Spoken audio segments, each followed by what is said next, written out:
Hey guys, welcome to a new episode of Walk in Faith. I'm excited to be sitting down with William Baldwin to discuss the new film, No Address. Billy, it's a pleasure to sit down with you and just to speak to you about this important film.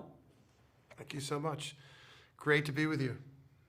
So listen, I got to give you a compliment right off the bat. I mean, the emotional connection to that character, it really spoke to me. And I'm just curious, like, first of all, what really drawn you to this film, to this subject? Was it a tug on your heart and your spirit? And how did this film impact you personally? Of course, I mean, you answered the question. I love the fact, it was, a straight offer. I read it. I loved the script. It was a great read. I've known Julia for years, always wanted to work with her. Phenomenal cast. Beverly D'Angelo, Xander Berkeley, Ashanti, Ty Pennington, Kristana Loken, wonderful cast, and the incredible generosity of Robert Craig and Robert Craig Films. And I love making, the car chases and the action and the stunts and all that stuff. And I also love films that are spoken word dramas, and I love chick flick romantic rom-coms. But this is really important to do a film with the social messaging of homelessness and fentanyl and the mental health crisis in America that was compounded by fentanyl and the COVID crisis. It was very important for me to be a part of this. And I think too, for your character too, it was all different stories. And I've spent time on the streets, interviewed a lot of people that were homeless, and your character especially, because it fell in the laps of people that are middle class that just assume it can never happen to them. And then as we pass people in the streets, we sort of ignore them and justify our inaction when it can happen to any one of us. And your story really spoke to me personally. And especially that one scene when you're in jail, like I was thinking to myself, like I started to get really emotional. I'm like, what were you thinking about? What was your sort of emotional preparation for this? Well, spending time in the shelters and the encampments, really talking to people that were not even in a shelter, living in an encampment, people that were on the streets with their wives and their children, living in an encampment for years, was all the preparation that I needed. Yeah, it was a very powerful experience. The film tries to demonstrate the different paths that could lead to homelessness. One is a PTSD vet. One is someone having a mental health crisis. One is a young girl that ages out of foster care. My character is married with a son, has a job, is earning a paycheck, is paying the bills, and it just demonstrates the path that we can all be on that is no more clearly demonstrated than what's been happening over the last couple of years. You're in America, COVID hits, you lose your job, you don't have a paycheck, you're 3 or 4, they say a paycheck away. Let's say you're 2 months away from living out of your car. Your kid gets sick, you don't have the right insurance, you get hit, your insurance covers part of it, but doesn't cover all of it. All of a sudden, you're hit with a $150,000 medical bill. You're filing for bankruptcy. You're that close to being homeless. You're living in Altadena. You're living in Pasadena, Altadena and Pacific Palisades. 100-mile-an-hour winds come, causing this tremendous blaze that wipes out 5, 6, 7,000 homes. Some people had great insurance. Some people had not so great insurance. Some people had no insurance. They're now living in a facility that I just went to last week with the Salvation Army and FEMA and the Red Cross, and they were literally living in a home in the Palisades for the last 40, 50 years, and now they're homeless. So Exactly. don't think when I say it could be you're one planetary, like a planetary alignment of variables converging at the same time. You lose your job, a medical bill, a natural disaster, a pandemic, and all of a sudden, it may not be you, but it's what I say about breast cancer with my mother. We all have somebody, directly or indirectly. If it's not a mother or a sister or an aunt, it's your wife's mother or sister or aunt or your next door.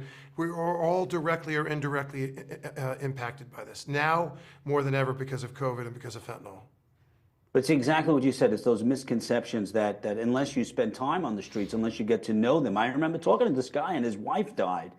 And he had a job, and then his wife died, and he got hooked on drugs and alcohol, and he lost his job. And it was a cycle, and I'm listening to him as I'm just talking to him, because the thing was that nobody sat there and actually listened to him. It's like he was invisible. But when you sat and spoke to him, and it really hit me, and I said, this could be me. Like you said, when you hear their stories that whether it's one paycheck or a month, but we could all be in that situation. And this film shows that we need to show selfless love and compassion to everyone, not just specific people.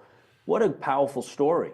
Yeah, I want to reframe it from a homeless crisis to a mental health crisis. And these people just want to be seen and heard. They want, love and respect and dignity. And when you walk down the street, don't put your head down on your phone. Say, hey, how you doing? How's your day going? Have a great weekend. God bless you, whatever it is. Just look at them, make eye contact, smile. And I think people are worried that they're going to ask for money, or that if you engage with them, that you're putting yourself in danger in some ways. And in some cases you could be, but we have to break through this this compartmentalization where we want to protect ourselves. It's too painful. We don't want to expose our children to that, and we don't want to expose ourselves to that, because right now the world is very hard. We don't have the bandwidth. And I would walk down the streets with my kids. That was one thing that, I don't recommend that everybody do this, but I would walk down the streets with my kids when they were 6, 7, 8 years old, and I would stop and say, hey, yo, brother, what's going on? What's your name? Tommy? Yeah, cool. I'm Billy. How you doing? This is my son, Vance. This is my daughter, Jameson. And I would want to normalize that, because I didn't want my kids, you turn on the TV and you watch too much TV, you watch too much news, and you could become desensitized to it, or sort of corrupted to it. And what these people really need is for us to band together and to unite, to work with them to resolve this crisis. That's powerful. The same thing with my son. Every Thanksgiving, my son is 9, similar to your your son in the film, and I take him to feed the homeless. And I step away from him, and I want him to be uncomfortable. I want him to go over to the tables and communicate with the people that are in need. I don't want to be there as sort of that shelter. I want him to experience that, because it really, for me, if I'm going to, proclaim the gospel and say that I love all my brothers and sisters in Christ, I can't put my head down when I see certain people or certain situations that make me uncomfortable. And I really do hope that people support this film. And just like your character, it really impacted me, and your story will continue to impact everyone that sees this film. I hope the film inspires many Americans, whether they are Christians or Catholics or Buddhists or Hindus or Jewish or whatever, or agnostic or atheist, to answer the call, because there's many Catholics and many Christians are being hypocritical in not answering the call to the teachings of Christ, which is to help the forgotten, to help the weary, to help the marginalized, to help the poor. And we have to band together to create access and create opportunity to help these people get back on their feet, so they can lead, totally sufficient, independent, get off of the social services, get out of these programs, and be living lives like you and I are. And some of these programs around the country are having very high success rates. We just have to keep plugging away, because it's gotten much better over COVID. It's gotten much worse over COVID. So we need everybody. We need state, federal, local. We need corporate. We need nonprofit. We need faith-based. And of all of those, the 3 most important are federal, corporate, and faith-based. Those are the ones that could write the biggest checks to corporate America,